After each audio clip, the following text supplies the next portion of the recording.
Buksan po natin ang ating mga Biblia sa Psalms 100. Psalms chapter 100 verses 1 to 5. Ganito po ang basa sa wikang Ingles. Make a joyful shout to the Lord, all you lands. Serve the Lord with gladness. Come before His presence with singing. Know that the Lord, He is God. It is He who has made us, and not we ourselves. We are His people and the sheep of His pasture. Enter into His gates with thanksgiving, and into His courts with praise. Be thankful to Him, and bless His name. For the Lord is good, His mercy is everlasting, and His truth endures to all generations. God is good. All the God is time. good. All the time. God is good. Happy New Year po sa inyong lahat, mga kapatid. Happy New Year. Tayo po ay magpasalamat at purihin natin ang ating pong Panginoong Diyos sa Kanya pong kabutihan, pag-ibig sa bawat sa atin.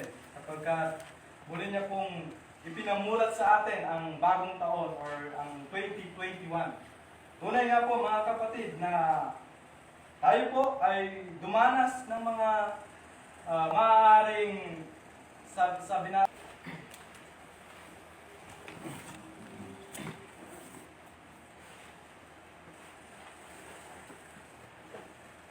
Buksan po natin ang ating mga Biblia sa Psalms 100.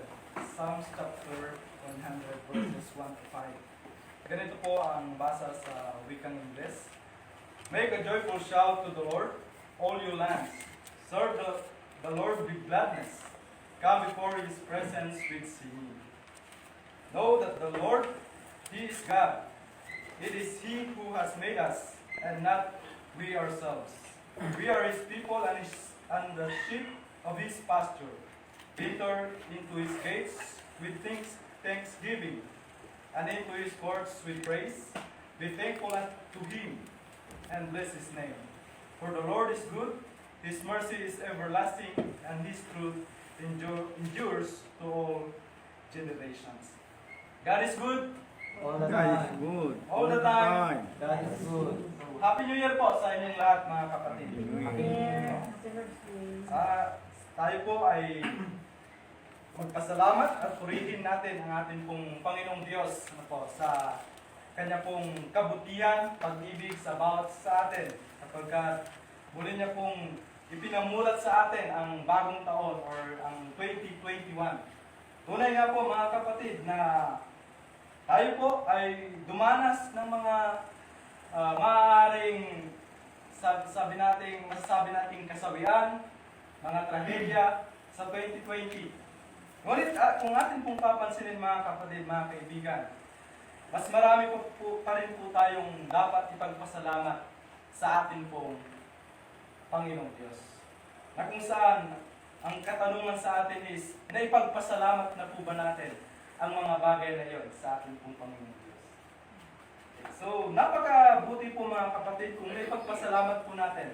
At sa bagong taon, or sa unang linggo, sa pong kagalakan din po, na sa unang linggo ng taong ito, ay ako po yung naatasan upang mag-share ng salita ng ating pong Panginoong Diyos. So, napakaganda rin po, mga kapatid, mga kaibigan, na atin pong umpisahan ang taong ito nang may pasasalamat sa ating pong Panginoong Diyos. At sana'y ang pasasalamat na yon ay hanggang sa dulo ng taong ito at sa mga susunod pang taon. So, kung atin pong titignan, mga kapatid, mga kaibigan, marami po tayong dapat ipagpasalamat sa ating pong buhay. Ngunit kadalasan, ito po ay hindi natin napapansin at hindi po natin nabibigyan ng halaga. Kaya po, napakabuti po na tayo po ay mapalalahanan mula sa salita ng Diyos upang ugaliin, upang tayo po ay makapamuhay at magkaroon ng pag-uugaling mapagpasalamat sa ating po Panginoong Diyos. Bakit po? Dahil sinabi po ni Francis Schaeffer, sabi niya, the beginning of man's rebellion against God was and is the lack of a thankful heart. So, ano daw po yung umpisa ng pagre-rebelde natin ng mga tao. Sinasabi niya, was and is. Ibig sabihin, yung past tense and then present tense ay nandoon. At ano daw po yung nagiging rason? Yun po yung puso daw po na hindi mapagpasalamat. Dahil totoo po yan mga kapatid. Tayong mga tao is nasanay na mas tignan yung mga negatibong bagay, yung mga wrong things na nangyayari sa ating buhay kaysa doon sa mga mabubuting bagay. Kaya nga po dito sa Psalms 100 ay binibigyan niya po tayo, pinaalalahanan niya po tayo na magpasalamat sa ating pong Panginoong Diyos kung sino siya, kung ano ang nagawa niya sa atin, at kung ano yung kung paano natin siya mapapasalamatan, kung kailan at kung saan natin siya pasasalamatan. So, yung mga verses po na yan ay unti-unti po natin or tignan po natin lahat at dyan na rin po natin kukunin ang mga puntos po natin. Dyan po sa verse 1, sabi po dito, babasahin po sa wikang Tagalog. Sabi niya, sumigaw kayo na may kagalakan sa Panginoon. Lahat ng mga lupain. So lahat ng mga lupain, patungkol po yan sa lahat ng tao. At lalo tigit sa ating mga Kristiyano po. Kinakailangan po natin na lumapit sa ating pong Panginoong Diyos ng may kagalakan at sigaw ng may pasasalamat. So ano po ang nais iparating po natin o iparating ng bersikulo po ito sa atin? Sinasabi po dyan, pinaparating po niya na ang Diyos ay karapat-dapat lamang na mapupurihan. He is worthy of praise. Kaya sabi sa ibang translation is, shout triumphantly to the Lord, all the earth. So, kung atin pong titignan yung shout triumphantly, yung mga taong nananalo or nagtatagumpay sa isang larangan ng mga palaro, di ba po, napapasigaw po sila at napapayak dahil po sa kanilang kagalakan. At yun po ang ininais ng ating pong Panginoong Diyos.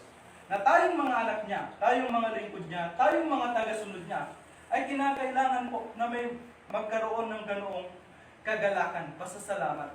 Bakit po? Dahil ito po ay papuri sa atin pong Panginoong Diyos. So, kung titignan po natin sa mga unang tao ng ating pong Panginoong Diyos o yung mga Israelita, ang pasasalamat po, so ang pagbibigay ng pasalamat sa ating pong Panginoong Diyos ay tinuturing po nila na pinakamataas na kagalakan. Sa atin po kaya mga kapatid, ano yung pinakamataas na kagalakan natin pong nararanasan? Siguro po, tayo po ay nagagalak kung may mga taong hindi nakakalimot sa atin. At yun po yung kagalakan po natin. Pero dito, kung titignan po natin, yung kagalakan po sana natin ay dapat yung pasasalamat, nandoon sa pasasalamat sa atin po, Panginoon Diyos. Yun po sana yung pinakamataas na maging kagalakan ng bawat isa sa atin. So sabi po dito sa Psalms, chapter 16, verse 11, sabi niyan, you reveal the path of life to me, in your presence is abundant joy. In your right hand are eternal pleasure. O sa Tagalog po is, iyong pinakita sa akin ang landas ng buhay. Sa iyong harapan ay may kapuspusan ng kagalakan. Sa iyong kanang kamay ay may mga kasayahan magpakailan man. So, kung titignan po natin, sa iyong presence o sa iyong harapan ay mayroong puspos. Ibig sabihin, puspos na kagalakan is yung umaapaw, abundant joy sa harapan ng ating pong Panginoong Diyos. Bakit po? Dahil po sa mga pagpapala na kanyang ibinibigay po sa atin. At yun dapat din po yung maging attitude ng bawat isa sa atin. We as Christian are to express our gratitude to the Lord in audible and public manner. Ibig sabihin yung malalaman ng mga tao, naririnig ng mga tao yung pasasalamat, yung papuri po natin sa ating pong Panginoong Diyos. Dahil po sa bendisyon na ibinubuhos niya sa ating pong buhay. Kung titignan po natin yung salitang noise sa verse 1 is nangangahulugan po na it means to break forth with or to burst. Sabi niya, ibig sabihin yung isiwalat, may sisiwalat, may ipapaalam. talagang may papangalandakan, may pagsisigawan po natin yung pasasalamat. Kaya nga nang sinabi ko na kanina, yung mga nananalo sa mga katimpalan ko sa mga palaro, ganun din po. Meron po silang kagalakan na kung saan ipinapakita po nila yung sa tao. At yun po yung hinihintay ng ating pong Panginoong Diyos sa bawat isa sa atin. So, sana po, lagi po nating alalahanin na ang Diyos ay karapat-dapat na papurihan ng mga tao. So, verse 2. So, dito po sa verse 2, tignan po natin. Verse 2, sabi niya, maglingkod kayo sa Panginoon na may kagalakan. Magsilapit kayo sa kanyang harapan na may awitan. So ano po naman yung sinasabi, pinaparating ng bersikulo ito sa bawat isa po sa atin? Sinasabi po dito na that God is worthy of service. Siya po ay karapat-dapat na paglingkuran. Paglingkuran nino? Wala na pong iba kundi tayo lamang po ang dapat maglingkod at yung mga tao po na namumuhay ngayon ang nararapat na sumunod at maglingkod sa ating pong Panginoong Diyos. At hindi lamang po yung paglilingkod na kung saan napipilitan. Sabi po dito sa bersikulo natin is, serve the Lord with gladness. May kagalakan po. So, napakaganda po, napakabuti po kung sa umpisang taon nito is meron pong kasiglaan, kagalakan ang bawat isa po sa atin. Napakasaya po na makita na ang bawat anak ng Diyos ay may kagalakan sa pagdating sa paglilingkod sa kanyang banal na pangalan. Kaya sana sa pamamagitan ng ating pong pag-awitan po, may papakita po natin yung pasasalamat po natin. Sabi dyan sa karugtong ng versikulo po natin, serve the Lord with gladness, come before Him with joyful song. Hindi po sana yung lip-sync tila-batawa ng mga kanta tayo. Dapat may kagalakan po tayo na umawit sa atin pong Panginoong Diyos. So, ang paglilingkod po sa atin pong Panginoong Diyos ay nagbibigay ng tatlong pamamaraan upang maipakita natin yung tunay na paglilingkod. Una po dito na nilagay is yung atin pong kapakumbabaan. Why we need humility or why we need to humble ourselves when serving God? Bakit kailangan natin magpakumbaba? Kasi, mga kapatid, kung tayo po o wala pong makapaglilingkod na sa isang tao o sa kahit kanino man, kung siya po ay mapagmataas. Kasi ang mga tao mapagmataas ay sila yung nagnanais lagi na sila yung paglingkuran ng ibang tao. At dito, sa atin upang maging karapat-dapat na tayo na magbigay ng papuri sa atin kung Panginoong Diyos, dapat makita sa atin yung kapakumbabaan. At yun po yung nakikita ko po sa atin. Ano po? Lahat po tayo na narito ay meron pong kapakumbabaan. Bakit po? Dahil kung wala po tayong kapakumbabaan, maaaring sabihin ng iba, sayang labas oras ko tan. Sayang lang ng oras ko dyan. Boring madsok, worship dalitan. Pero, dito po sa nakita ko po is, lahat po tayo ay naghanda para sa pagbibigay ng papuri sa ating pong Panginoong Diyos. Nagpapakita po yan ng ating pong kapakumbabaan at kagustuhan na maglingkod sa ating pong Panginoong Diyos. Pangalawa po is yung fidelity na tinatawag or yung ating pong paglilingkod ay nagpapakita ng katapatan sa ating pong Panginoon Diyos. Humility and fidelity. Dapat po tayo sa ating pong Panginoon Diyos. Bakit po kailangan ng katapatan? Dahil kung atin pong papansinin mga kapatid, maging sa palabas, minsan makikita mo yung mga tao na may ibang nais or may masamang balak na po. Kung kunyari silang nagpo-comfort sa isang tao, ang nais lang pala nila ay siraan. So parang ganun po yung nangyayari sa movie or maging sa real life. May mga tao na akala mo i-comfort ka, gagabayan ka, pero mayroon palang ninanais na iba. So ganun din po.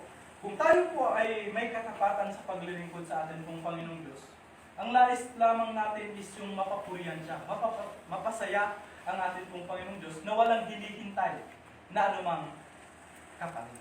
So dapat, kaya kinakailangan po itong katapatan ng bawat isa po sa atin. You need to be faithful in serving God. And number 3, na kinakailangan is yung ating pong activity.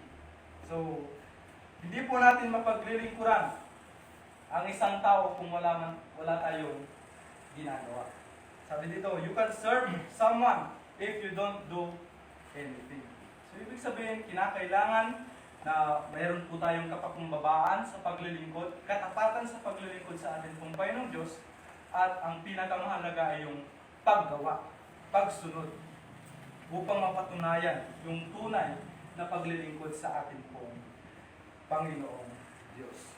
Bakit po kinakailangan po natin gawin yung bagay na yun? Kung titignan po natin sa Deuteronomy chapter 28, verse 47. So sabi po dito, God told them they would be cursed if they did not serve the Lord with joyfulness and with gladness of heart for the abundance of all things. Sabi po dito sa Pangasinan na Biblia, Deuteronomy 28 verse 47, sabi diyan, sa ikatawan binindisyonan to kayo, nadaakan abungatla, balit ag kayo ng lingkor, amalikat, tan magayaga, sikat. Sabi niyan, pinagpala daw po tayo ng maraming bagay ng atin pong Panginoong Diyos. Pero, sila, ang mga Israelita daw po ay naglingkod ng walang kagalakan. So, magiging useless po. Ini-imply po nito sa atin na magiging useless po yung paglilingkod po natin sa atin pong Panginoong Diyos kung walang kagalakan na nagmumula dito sa atin pong puso. So, hindi po natin mapaghiwalayan. If you want to serve God, then you need to have gladness. Mayroong dapat kagalakan sa iyong buhay. Lagi po nating alalahanin at isipin na ang Diyos ay mas interesado kung sino po tayo at hindi kung ano po yung mga ginagawa po natin. Bakit po? Dahil kung sino tayo ay naipapakita po natin po na nakikilala po tayo doon sa mga ginagawa po natin. Ngayon, kung tayo lamang po ay fake na nagnanais na sumunod sa atin pong Panginoong Diyos, paglabas po natin dito sa chapel na ito o sa bahay sambahan natin, maaaring yung mga kaisipan na po natin, yung mga ginagawa na po natin is hindi na nagpapakita ng pagsunod sa ating pong Panginoon Jesucristo. So, dapat kilalanin po natin yung ating sarili. Kung tayo po ba talaga ay mayroong kagalakan. At kung masumpungan natin ang ating mga sarili na hindi nagaganap sa paglilingkod sa ating pong Panginoong Diyos, kinakailangan po na baguhin po natin. Umpisan po natin sa taong ito na may magkaroon ng kagalakan sa paglilingkod sa ating pong Panginoong Diyos. Dahil ito po yung nakakalungkot isipin. Maraming tao na nagsasabing, kilala ko ang aking Panginoong Jesucristo. Siya ang tagapagligtas ko. Maraming nagtiklaim po ng ganoong bagay. Pero, makikita po natin na wala pong kagalakan sa kanilang buhay. Bakit po? Dahil sila po ay nagpo-focus doon sa mga maling bagay. Kaya gaya ng sinabi ko kanina, some serve Him out of greed. May mga naglilingkod sa Kanya na may ibang nais. Sila po ay sakim sa material things, material na bagay sa mga posisyon. May mga ganong tao po. Naglilingkod lamang po dahil may ninanais. Kaya, maalala ko po nung nag-aaral pa ako sa Northern Luzon Bible College, nakakalungkot po yung isang kapatid doon. Matanda na po siya, pero nag-aaral siya. Then, after 1 year na nag-aaral doon sa Northern Luzon Bible College, hindi na siya nagtuloy kasi matanda na siya talaga. Pero, yung isang nakakalungkot doon, paglipas ng mga taon is, merong nag-alok sa kanya na babayaran siya. Babayaran siya. At alam niyo po kung anong nangyari? Iniwan niya po ang pananampalatayang ito. At ipinagpalit doon sa ibang o sa denomination. So, na kung saan makikita natin yung tao yun is ang kanyang ninanais sa paglilingkod is yung mga material na bagay at hindi yung spiritual. Doon natin masasabi na ang mga klaseng taong iyon is sakim. Sakim sa mga bagay-bagay na nandito sa mundo ito. At alam niyo po ba na ang mga ganoong tao ay walang masusumpungang kasiyahan sa kanilang buhay. Dahil po, ang pagiging greedy o ang pagiging sakim ay hindi niya po mamimit yung spiritual na ninanais ng Diyos sa bawat isa po sa atin. Gaya po na, ang pagiging sakim ay may din tulad po natin sa pag-inom ng maalat na tubig. The more na umiinom tayo ng maalat na tubig, the more na uuhaw tayo. Ganon din po. Kung tayo po ay sakim, the more na na-acquire po natin yung mga bagay-bagay dito sa mundong ito, the more na hindi po natin namibig yung spiritual na bagay at hindi po tayo magiging masaya sa ating pong buhay. Pero sana po, sa ating mga miyembro sa iglesia ng ating pong Panginoon Jesucristo ay huwag maging ganoon ang maging attitude ng bawat isa po sa atin. Sana po ay mas magalang po tayo na sabihin na pinagpapala tayo kasi naglilingkod tayo. Hindi yung maglilingkod ako kasi pinagpapala ako. Hindi po ganun dapat ang kaisipan. Alin po kayo doon, mga kapatid? Yung pinagpapala ako dahil naglilingkod or maglilingkod ka dahil pinagpapala ka? Saan po tayo doon? Parang ano po, no? Mahirap unawain. Pero malaki po yung pagkakaiba noon. Kasi doon sa isa, yung naglilingkod ako dahil may pagpapala, yung ninanais lamang po natin doon, yes, manlingkurag, tawalay natanggap kong grasya. May matatanggap akong biyaya. Paano to eh? Nung nabula may biyaya eh. Ibig sabihin to, kung tanda ka mo, dapat pa nag-iter yeservisyo.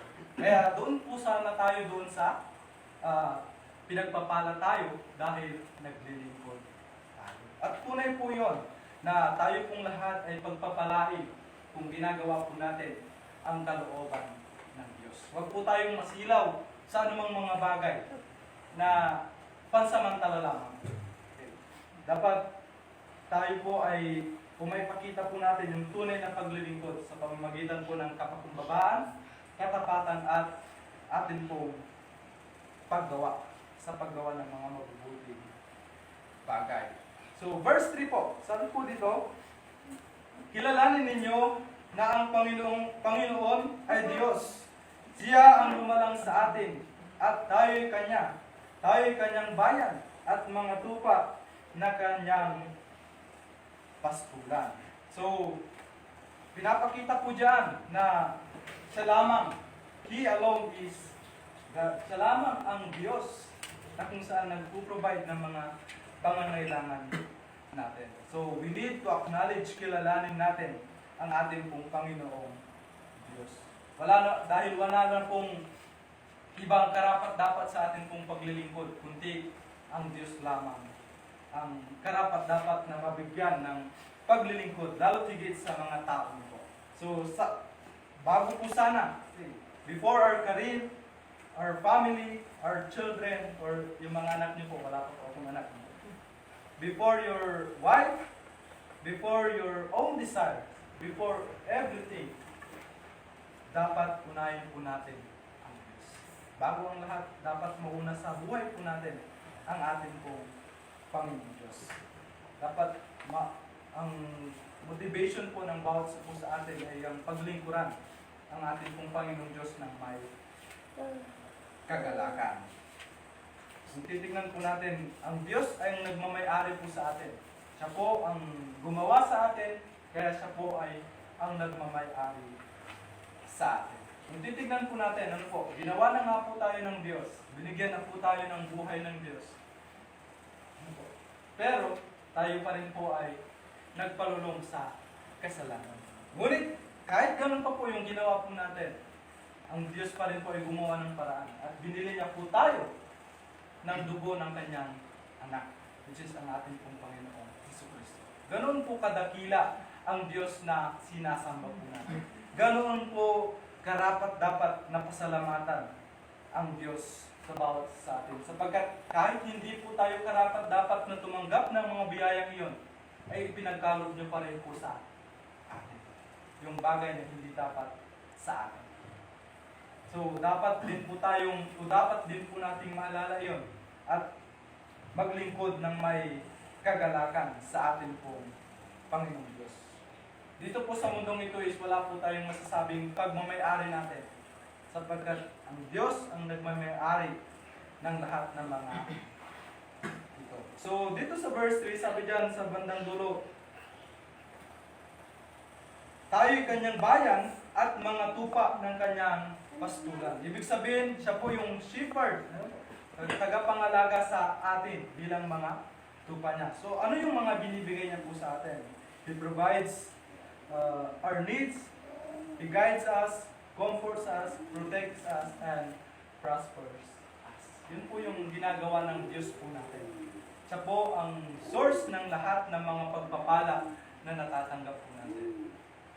Okay. Kaya dapat lamang po na lagi po natin siyang alalahanin na siya lamang ang Diyos at siya lamang ang karapat-dapat na papurihan. Sabi ng ancient Chinese proverbs, sabi po dito, when you drink from the stream, remember the spring. Kung ikaw daw ay uminom sa sapa, alalahanin mo yung bukal. Dahil wala pong sapa kung walang bukal. Ganon din po. Kung tayo po ay pinagpapala ng mga kabutihan ng ating pong Panginoong Diyos, isipin po natin that God is a fountain of blessing or every blessing. So, ano po yung dapat natin gawin? Verse 4, sabi dyan, magsipasok kayo sa kanyang mga pintuan na may pasasalamat at sa kanyang mga bulwagan na may pagpupuri. Magpasalamat kayo sa kanya at purihin ninyo ang pangalan niya. So, yan. Siya po, dahil siya po ay nagbibigay ng mga pangangailangan po natin. Siya po ang nag-guide sa bawat isa po sa atin. Nararapat lamang po nagbigay po natin pasasalamat sa kanya at paglilingkod, pagbibigay papuri sa banal na pangalan ng ating pong Panginoong Diyos. Lastly, verse 5, sabi po dito, sapagkat ang Panginoon ay mabuti, ang kanyang tapat na pag-ibig ay magpakailanman, at ang kanyang katapatan ay sa lahat ng salin lahi. So, God is good. Mabuti, mabait ang ating pong Panginoong Diyos. So, para ma-appreciate po natin yung kabutihan ng ating pong Panginoong Diyos, habang tayo po ay nabubuhay sa mundong ito, meron din po akong nailagay, o meron po tayong nailagay na 3 bagay na dapat po nating gawin para ma-appreciate yung kabutihan ng Diyos sa bawat isa po sa atin. Una po is take note. Mag-take note po tayo na nangangahulugan po na dapat maging aware po tayo sa kung anong nangyayari sa atin pong buhay, sa buhay ng ibang tao. We need to open our eyes to the world around us. Ano po? Na anong tawag nun? Tingin natin ang ating mga mata sa mga bagay-bagay na nangyayari sa ating pong kapaligiran. At tayo po ay mamamangha sa pagpapala na ibinibigay ng ating pong Panginoon Diyos.